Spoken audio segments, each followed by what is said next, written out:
Bombo International News. Ang supercell thunderstorm na tumama sa Lubbock, Texas, nagresulta ng mahigit 13,000 na katao ang nawalan ng supply ng kuryente. Kaugnay niyan, may eksklusibo pang nakapanayam ang Star FM Iloilo.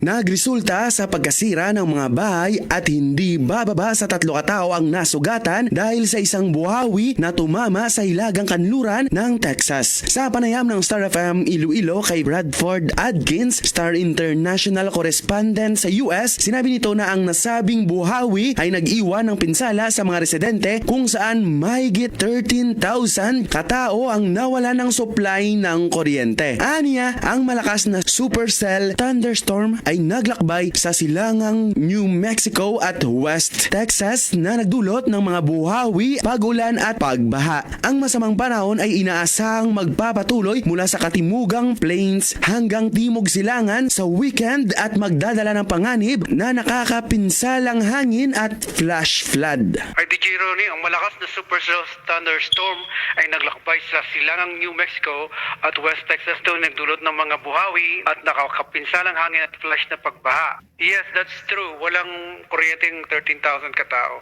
Affected sila ng buhawing nagdaan. Para sa Bombo Network News, ito si Star DJ Ronnie, nag-uulat para sa number 1 and most trusted radio network in the can, Bombo Radio Philippines.